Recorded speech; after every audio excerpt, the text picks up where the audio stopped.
Hola, bienvenido o bienvenida a Gestionemos. Hoy, nos metemos de lleno en un tema que resuena cada vez más, ¿no? La salud mental.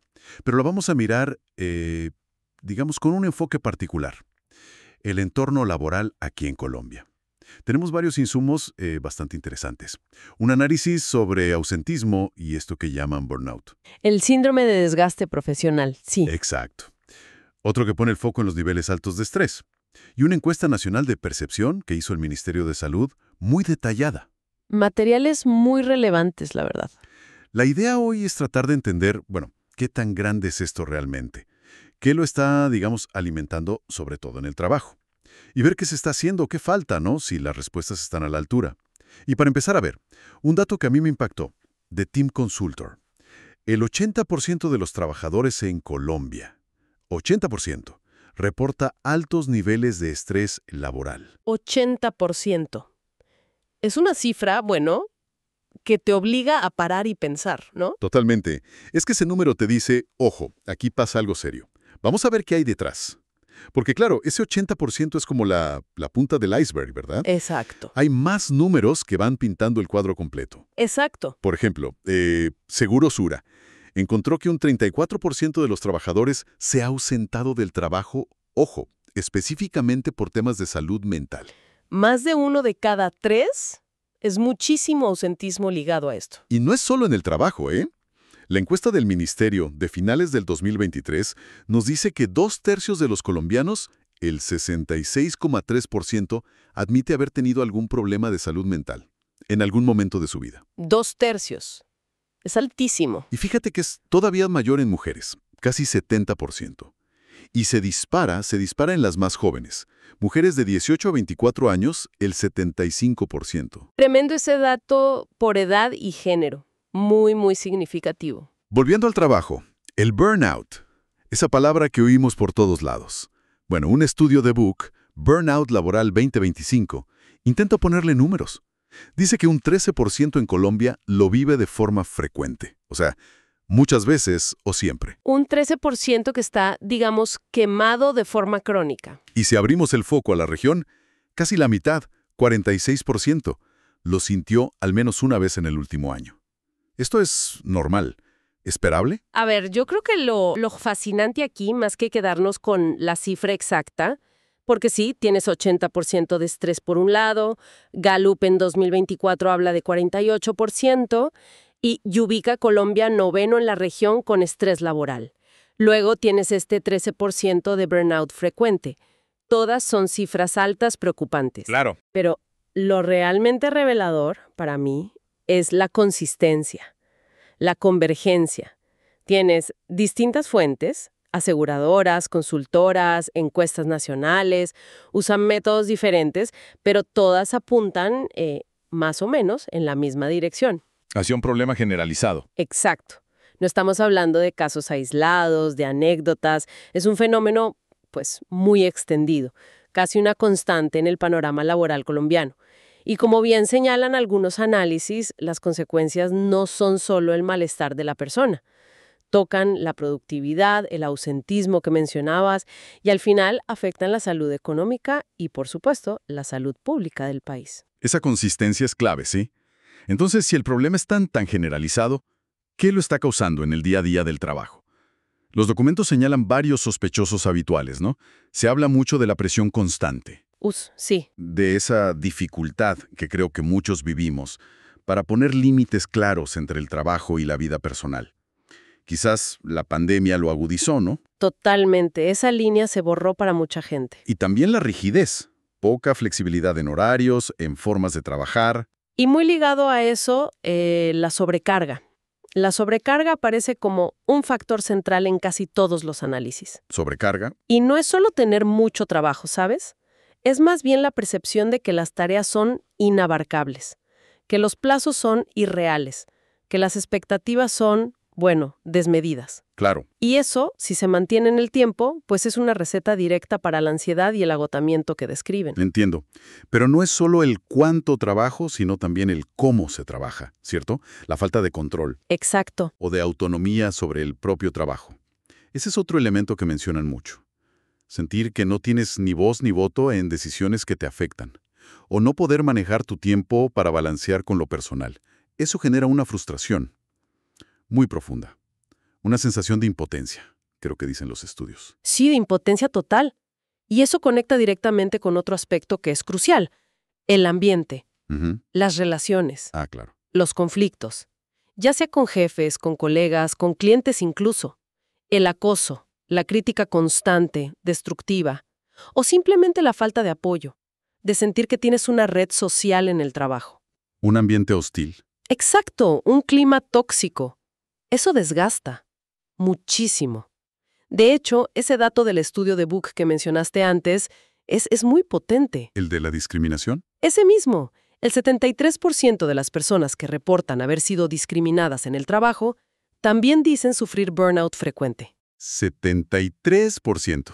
La correlación es altísima y nos dice mucho sobre cómo la cultura de una organización impacta directamente en el bienestar de la gente. Es una conexión brutal, la verdad. Y si levantamos un poco la mirada, el contexto más general, el país, tampoco parece ser el más fácil, ¿no? La OCDE, la Organización para la Cooperación y el Desarrollo Económicos, ha señalado a Colombia varias veces por tener condiciones laborales, bueno, exigentes. Sí, bastante exigentes. Jornadas laborales muy largas. Un informe citado decía que más de 2.400 horas al año, de las más altas del mundo. Una barbaridad de horas. Y por otro lado, remuneraciones promedio relativamente bajas. Una fuente la situaba como en $300 mensuales, más o menos. ¿Cómo juega este panorama macro en lo que siente la gente en su puesto? Juega de manera, determinante, porque pone todos esos estresores individuales que mencionamos, la carga, la falta de control, las malas relaciones, dentro de un marco mucho más amplio. O sea, ya no son solo fallos de gestión en una empresa aquí o allá. Podrían ser síntomas de problemas más estructurales del mercado laboral colombiano. O de ciertas culturas de trabajo que predominan. Exactamente. Esas jornadas larguísimas y los salarios bajos son como un telón de fondo que además limita la capacidad de las personas para manejar el estrés o simplemente para buscar otras opciones. Te deja con menos margen de maniobra. Muchísimo menos. Y aquí me parece muy interesante volver a conectar con ese dato de la encuesta del Ministerio de Salud. ¿Cuál? El de... El que dice que casi la mitad, 44,5%, sobre todo mujeres, señala la casa como el lugar más propenso a generar problemas de salud mental. ¿Sí? Ese dato me llamó la atención. ¿Cómo se interpreta? Bueno, se puede interpretar de varias formas, claro. Podría ser un reflejo de tensiones familiares, de la doble jornada que muchas mujeres enfrentan. Pero también podría indicar justo eso que decías de la falta de límites, cómo el estrés del trabajo invade el espacio personal. No solo físicamente, sino mentalmente. Que no logras desconectar nunca. Exacto. La dificultad para desconectar, para encontrar un refugio, un espacio seguro. Eso exacerba el problema. No hay una separación real. El trabajo se mete en casa. Uf, es una mezcla compleja, sin duda. Ahora, si aterrizamos esto en las consecuencias más concretas y en las señales que quizás deberíamos aprender a reconocer, ¿no? Importantísimo eso. Para las personas, las fuentes hablan claro. Ansiedad, un agotamiento que no es el cansancio normal de un día de trabajo, es algo más profundo. Esa sensación de estar quemado, ¿no? La OMS misma describe el burnout con síntomas como fatiga crónica. Sí, y un deterioro en la capacidad para tomar decisiones. Algo muy funcional. Exacto. Y también se habla de frustración, de cinismo incluso, como una desconexión emocional con el trabajo. Sí, una actitud de ya nada importa. Y para las organizaciones, para las empresas, el impacto es directo y medible. Menor productividad, por ejemplo. El estudio de Book decía que solo el 65% de los que sufren burnout frecuente siente que puede planificar y cumplir sus tareas bien. Claro, la capacidad de ejecución se ve afectada. El ausentismo, que ya dijimos, 34% según Sura. Y la rotación de personal, que aunque a veces no se mida bien, es lógico, ¿no? La gente busca irse de sitios que la enferman. Por supuesto, es una consecuencia natural del desgaste sostenido. Y algo que quizás se subestima a veces, El daño a la reputación, a la marca empleadora. Ese dato de Book también es muy, muy diciente. Solo el 63% de quienes tienen burnout frecuente recomendaría su trabajo. Mientras que los que no lo sufren, el 81% sí lo haría. La diferencia es enorme. Claro, en un mercado donde atraer y retener talento es clave, eso pesa. Y pesa mucho. Y aquí es fundamental algo que advierte Gabriela Durán de Book en uno de los análisis que mencionas. El burnout no es como un interruptor. No se enciende de un día para otro. Es un proceso. Es gradual. Se va acumulando. Exacto. Y hay señales tempranas. A veces son sutiles. Pueden ser cognitivas, por ejemplo. Dificultad para concentrarse, olvidos que antes no tenías. Emocionales también. Sí, claro. Irritabilidad, apatía, ese cinismo del que hablabas. O conductuales. Empezar a aislarse de los compañeros, posponer tareas importantes. Incluso físicas, ¿no? Sí, por supuesto. Ese cansancio que no se va ni durmiendo bien. Dolores de cabeza frecuentes, problemas digestivos. El cuerpo habla. El cuerpo habla. Y esto nos lleva directamente a la importancia de los líderes, del liderazgo en las organizaciones. Fundamental. Se necesita un liderazgo que no solo sea eficiente en lo técnico, sino también observador, empático. Líderes que puedan detectar esas señales tempranas en sus equipos.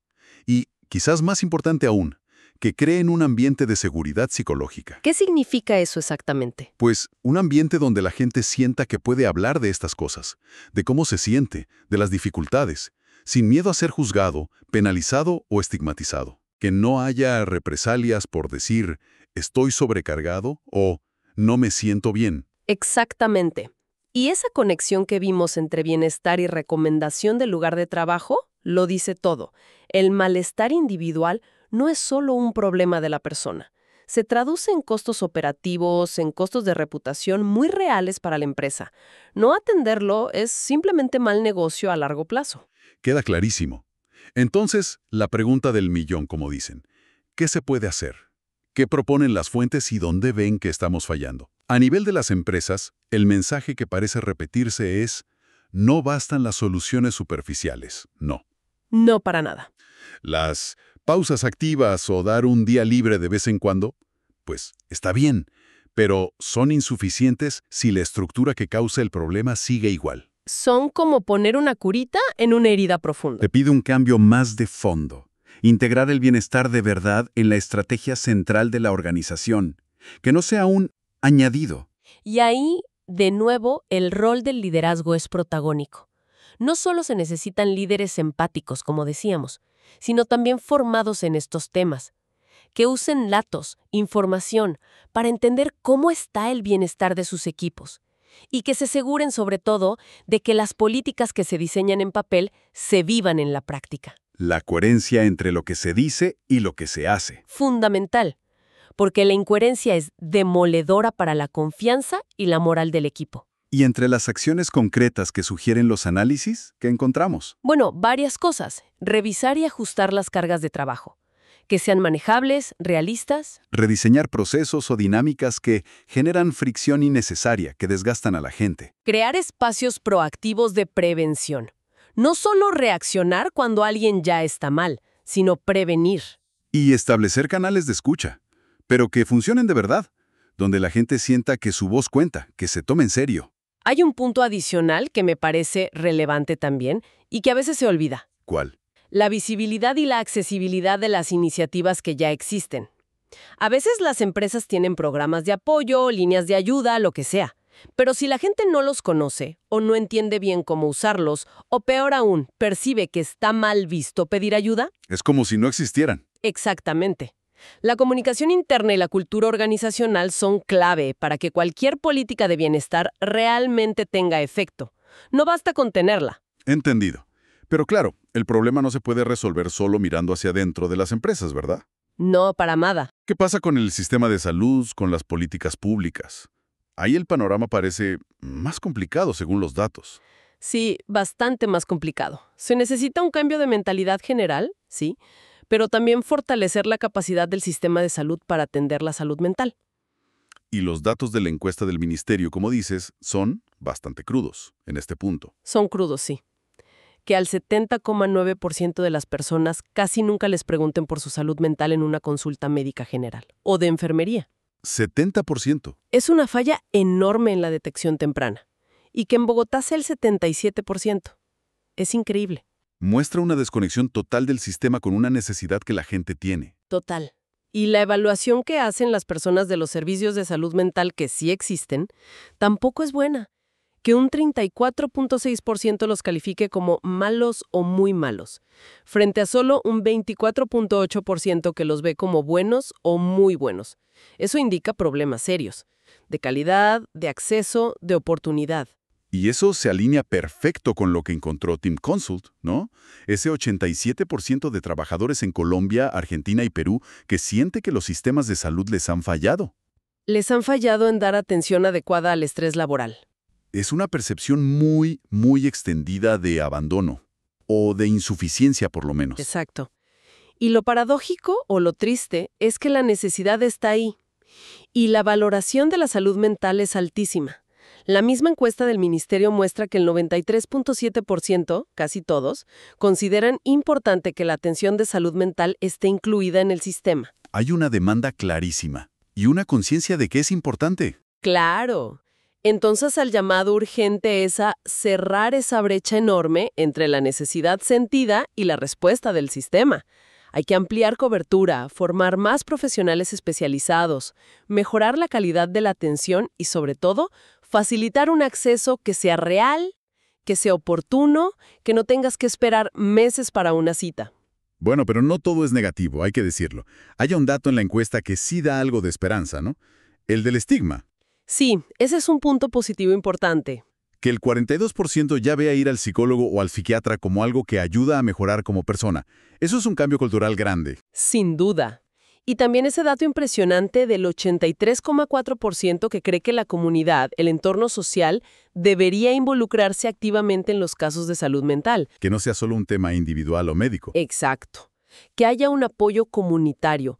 Esas dos cosas, la reducción del estigma y esa disposición comunitaria, son señales muy, muy positivas. Podrían ser la base para construir algo mejor. Yo creo que sí, definitivamente. Sugieren que hay una base social receptiva, un terreno fértil para construir respuestas que sean más efectivas, más integrales. Lo que emerge de todo este análisis, al final, es la urgencia de dejar de ver el bienestar como un extra, como un beneficio adicional o una moda pasajera. Y ya no es un lujo. No, para nada. Se está consolidando por pura necesidad práctica como un pilar fundamental. Para la productividad, sí. Para atraer y retener talento en un mundo laboral que cambia rapidísimo. Y para la sostenibilidad a largo plazo de las propias organizaciones. Es estratégico. Y vemos esa tensión interesante que mencionabas. Sí, esa tensión entre, por un lado, la presión creciente sobre las empresas para que hagan cambios estructurales de verdad y para que cultiven liderazgos más conscientes y responsables. Y por otro lado, las fallas, percibidas y reales, del sistema de salud general para responder a esta demanda de atención en salud mental de manera adecuada. La solución no está solo en un lado. No parece. Probablemente esté en cómo articular mejor los esfuerzos entre las empresas, el sistema de salud y esa comunidad que parece dispuesta a participar para crear un ecosistema de apoyo que sea más robusto, más efectivo. Bueno, recapitulando entonces un poco esta inmersión que hemos hecho, queda muy claro que los retos de salud mental, con el estrés y el burnout como protagonistas, son una realidad innegable y de gran escala en el mundo laboral colombiano. Los números son contundentes. Sí, no dejan lugar a dudas. Las causas vimos que son una mezcla compleja. Cargas de trabajo muy intensas, poca autonomía, relaciones laborales que desgastan. Y todo eso sobre un telón de fondo de condiciones estructurales, como las largas jornadas que no siempre ayudan, ¿verdad? Exacto. Un contexto que a menudo suma presión. Y aunque es positivo que la conversación sobre salud mental esté más abierta, que el estigma esté bajando, las respuestas, tanto desde las empresas como desde el sistema de salud, parece que necesitan, acelerar. Y profundizar. Sí, falta ir más allá de lo cosmético. Se requiere ir más allá de lo superficial, sí. Hacia cambios que sean estructurales y con un compromiso genuino desde el liderazgo, que se lo crean de verdad. Y quizá como reflexión final, Algo que a mí me dejó pensando de estos datos es ese 57% de la encuesta del ministerio que opina que la salud mental depende principalmente de uno mismo. Ajá, la responsabilidad individual. Claro, pero si lo miras a la luz de todo lo que hemos hablado, la sobrecarga que te imponen, la falta de control que no depende de ti, las dinámicas tóxicas, las fallas del sistema de salud, las jornadas eternas. La pregunta es, La pregunta es, ¿qué significa realmente una responsabilidad compartida en este contexto? ¿Cómo balanceamos el autocuidado individual, que por supuesto es importante, con la responsabilidad colectiva que tienen los empleadores, las instituciones, la sociedad en general, para crear entornos que activamente protejan y promuevan la salud mental? estamos poniendo demasiado peso en los hombros del individuo. Esa es la pregunta. Estamos pidiéndole al individuo que resuelva problemas que son en gran medida sistémicos. Da para pensar, ¿no? Una pregunta muy potente para seguir pensando, sí. Muchísimas gracias por este análisis tan completo hoy. Gracias a ti. Un placer, como siempre. Y gracias a quienes nos acompañaron en Gestionemos. Hasta la próxima.